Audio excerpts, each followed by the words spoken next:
करते होंगे, जब कार्तिक के महीने में आंवला नवमी का व्रत आता है तो जो उपास नहीं भी रखते हो, जो पूजन नहीं भी करते हो, उनसे मेरा निवेदन है कि स्कंद पुराण में कार्तिकेय के पावन चरित्र में स्कंद पुराण में स्पष्ट किया गया, और कल्याण का कार्तिक खंड पढ़िएगा, कभी योग लगे तो गीता प्रेस गोरखपुर का कार्तिक खंड पढ़िए। आप पढ़ेंगे तो उसमें मिलेगा आपको कि आंवला नवमी के दिन आंवले के पेड़ के नीचे घी का दिया लगाकर मध्याह्न से पहले, दोपहर के 12 बजे से पहले आंवले के पेड़ के नीचे आंवला नवमी के दिन कार्तिक के महीने में स्कंद पुराण कहती है, जो घी का दिया लगाकर पूजन कर कर अपना पल्लू पसार कर आंवले के वृक्ष की डाली में से उस पे लगी हुई थोड़ी सी छाल को अपनी अंगूठे और चीटी उंगली से अपने पल्लू में गिराकर ले जाकर लाल कपड़े में हल्दी के साथ अपनी तिजोरी में, अलमारी में रख लेता है। उसके घर में कभी बरकत की कमी नहीं होती, उसके घर में कभी संपदा की कमी नहीं होती। आंवले के पेड़ के नीचे शाम के समय पर, जो सूर्य ढलने से लेकर, जब सूर्य ढलने लगे, सूर्य की किरणें कम होने लगे, तब से लेकर रात्रि के 7:30 पौने 8 के बीच में, सूर्य ढलने से 7:30 पौने 8 के बीच में आंवले के पेड़ के नीचे जो एक घी का दिया लगाकर कनकधारा का पाठ कर लेता है। कनकधारा की किताब बाजार में मिलती है, नहीं ला सकते मोबाइल पर सर्च करो, कनकधारा निकल आएगी। जगत गुरु शंकराचार्य जी ने जिन पाठ को करा है, कुछ ही श्लोक है उसमें, 8 श्लोक, कुछ श्लोकों का पाठ, पूरा श्लोक नहीं पढ़ सकते, पूरी कनकधारा का पाठ नहीं कर सकते, तो शुरू का एक श्लोक और आखिरी का एक श्लोक पढ़ लीजिए और घी का दिया लगाकर झोली पसार कर प्रणाम कर लीजिए। जिंदगी में कभी लक्ष्मी की कमी नहीं आ सकती। ये केवल अक्षय नवमी के दिन ही होता है। और आपका कोई काम उलझ रहा है, आपका कोई काम ऐसा है जो बहुत दिन से उलझा हुआ है, चाहे वो कोर्ट कचहरी का हो, चाहे वो किसी से जुड़ा हुआ हो, और वो नहीं हो रहा, तो स्कंद पुराण कहती है, कुमार खंड में भी वर्णन है शिव महापुराण कि किसी भी नवमी को आप आंवले के पेड़ के नीचे घी का दिया लगाकर मौली मतलब हाथ में जो नाड़ा बांधते हैं, लच्छा, मौली, लच्छा, नाड़ा, हाथ में बांधने वाला, पूजन वाला धागा लाल, घी का दिया लगाकर 5 परिक्रमा आंवले के वृक्ष की कर लीजिए, और परिक्रमा कर कर धागे को वहीं पर छोड़कर थोड़ा सा धागा और अलग से लेकर किसी टहनी पर उसको कामना कर कर बांध दीजिए। महाराज 10वीं तिथि को, नवमी को तो ये करो कि 10वीं को वापिस जाकर आंवले के पेड़ के नीचे घी का दिया लगाइए, और जो धागे की आपने टहनी पर जो धागा बांधा है उसको खोल कर ले आइए, अपने हाथ पर बांधकर उसी धागे को पहनकर अपने काम के लिए निकल जाइए, आपको सफलता प्राप्त हो जाएगी। जगत गुरु शंकराचार्य जी कह रहे हैं, मां तू कृपा कर दे। मां कहती है, इसने कभी दान नहीं करा, पुण्य नहीं करा, सत्कर्म नहीं करा, तुम्हें कैसे दान दो? पूर्व में मान लो इसने जितने जन्म लिए, उस जन्म में अगर कोई दान नहीं दिया, तो आज आंवला नवमी के दिन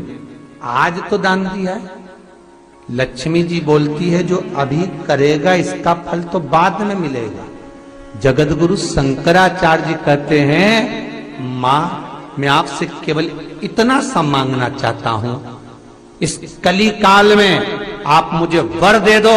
कि एक दिन ऐसा हो आंवला नवमी का, जिस दिन जो दिया जाता है उसका फल जीते जी ही मिल जाए। बस इतनी कृपा कर। जगत गुरु शंकराचार्य जी के शब्द देखिए। गौदान करा, उसका फल बाद में मिलेगा। कुछ दान करा उसका फल बाद में। पर आंवला नवमी के दिन अगर आपने कुछ दान दिया है, आंवला नवमी के दिन अगर आपने दान किया है, उसका फल जगत गुरु शंकराचार्य जी माता लक्ष्मी से कहते आज की आज मिलना चाहिए। उसका फल हमें इसी पृथ्वी पर रहते रहते इस साह शरीर में मिलना चाहिए। आज ही का दिन है महाराज, अक्षय नवमी। विष्णु पुराण कहती है, स्कंद पुराण कहती है, मान लो कोई आंवले का पेड़ आपने लगाया, बहुत बड़ा हो गया, उसमें फल नहीं लग रहा है, वो फलित नहीं हो रहा, बहुत बड़ा हो गया, उसमें एक फल नहीं लगा, तो किसी पवित्र नदी का, गंगा, यमुना, सरयू, नर्मदा, क्षिप्रा, मंदाकिनी, गोदावरी, किसी पवित्र नदी का जल आपके पास में हो, तो आज आंवला नवमी के दिन जो फल नहीं रहा हो, वृक्ष जिसके अंदर आंवले ना लगते हो, आंवले का वृक्ष बहुत बड़ा हो गया, फलित नहीं हो रहा, आज ही के दिन एक कटोरी में जल लेकर नारायण नारायण और शिव का स्मरण कर कर पेड़ के नीचे डाल दिया जाता है, तो वो पेड़ जो है, वृक्ष जो है, वो फलने लगता है, उसमें फल लगना चालू हो जाता है। और इतने फल लगते हैं कि आपको आश्चर्य होगा कि इसमें तो फल ही नहीं लगते, पर इतने फल कहां से आ रहे। अर्थात आज भी हमारी विष्णु पुराण, आज भी हमारी स्कंद पुराण, आज भी हमारी पद्म पुराण, भागवत पुराण आज भी कहती है कि आंवला नवमी का किया गया पुण्य, आंवला नवमी का किया गया दान, आंवला नवमी के दिन किया गया सत्कर्म खाली नहीं जाता। अर्थात जैसे जरा सा जल का सींचन करने पर वृक्ष फलीभूत हो जाता है, उसमें ढेरों फल लग जाते हैं, उसी तरह हमारा किया गया दान कर्म, अगर हमने 1 रुपए का भी दान दिया है, गौ माता के निमित्तार्थ, मंदिर के निमित्तार्थ, वृद्धाश्रम के निमित्तार्थ, भोजन के निमित्तार्थ, हमने कुछ भी लगाया है, आपने गाय को भी रोटी दी है, आपने किसी ब्राह्मण को भोजन कराया है, आपने आज आंवले का दान करा है, किसी सौभाग्यवती नारी को एक फल तक दिया है, तो वो तुम्हें मिलेगा, 1000 गुना होकर मिलेगा। कई लोग कहते हैं महाराज जी ऐसा होता है, इतना बड़ा पेड़ हो गया, हमारे यहाँ फल नहीं लग रहा है, ऐसा होता है कि आंवला नवमी के दिन जल छोड़ दो तो फल, तो करके देखो ना प्रैक्टिकल। ना महाराज कहीं जा रहा है, ना आंवले का पेड़ कहीं जा रहा है, ना तुम कहीं जा रहे, करो। पर विष और आस, जम के बोलो विश्वास, विष को त्याग कर आस पकड़ कर रखना, हो जाएगा। आज ही का दिन है आंवला नवमी का। महाराज अगर किसी पंडित ने, किसी ब्राह्मण ने, किसी ज्योतिषाचार्य ने बता दिया कि तुम्हारे बच्चे की उम्र कम है, किसी ने बता दिया कि इसकी अल्पायु है, इसकी उम्र कम है, इसको ये बहुत बड़ी बीमारी होगी और एक्सीडेंट होगा और ये होगा वो होगा, ये वाली अंगूठी पहनो, ये वाला नक पहनो, ये चीज पहनो, बिल्कुल नहीं, तुम्हारी मर्जी पड़े तो पहनना, लाखों रुपए खर्च करो और मालूम पड़े फल ना मिले, तो एक काम जरूर करना, आज के दिन हाथ में कुंकू लगाकर, कुंकू को लगाने के बाद अपनी माताजी से कहकर उस बच्चे के हथेली पर स्वस्तिक बनाकर आंवले के वृक्ष पर छापे 5 लगवा दीजिए। वो बच्चा कभी अल्पायु नहीं मर सकता, उसकी उम्र में वृद्धि होगी, उम्र कम नहीं हो सकती, उम्र बढ़ेगी। सौभाग्यवती माताएं आज आंवले के पेड़ के नीचे पूजन क्यों करती है? सौभाग्यवती माताएं आज आंवले के पेड़ के नीचे फल का दान क्यों करती है? सौभाग्यवती माताएं आज ब्राह्मण को भोजन आंवले के वृक्ष के नीचे क्यों कराती है? सौभाग्यवती माताएं आज आंवले के पेड़ के नीचे बैठकर भोजन क्यों करती है? अखंड सौभाग्यता के लिए कि आज मैंने अगर एक बिंदी भी दी है, अगर आज मैंने मेहंदी भी दी है, आज मैंने जरा सा कुंकू का भी दान आंवले के वृक्ष के नीचे करा है, तो उसका फल मुझे हजारों गुना मिलना चाहिए, मेरा सौभाग्य अमर होना चाहिए, अजर होना चाहिए। तो फिर लगा कि आंवला नवमी के पहले इस कथा को प्रारंभ करा जाए, क्योंकि भगवान विष्णु कार्तिक के महीने में आंवला नवमी के दिन जल में से शयन कर कर बाहर निकलकर आंवले के वृक्ष पर बैठकर शंकर की साधना करते हैं। फिर भगवान शंकर आकर एकादशी के दिन उनके नेत्र खुलवाते हैं।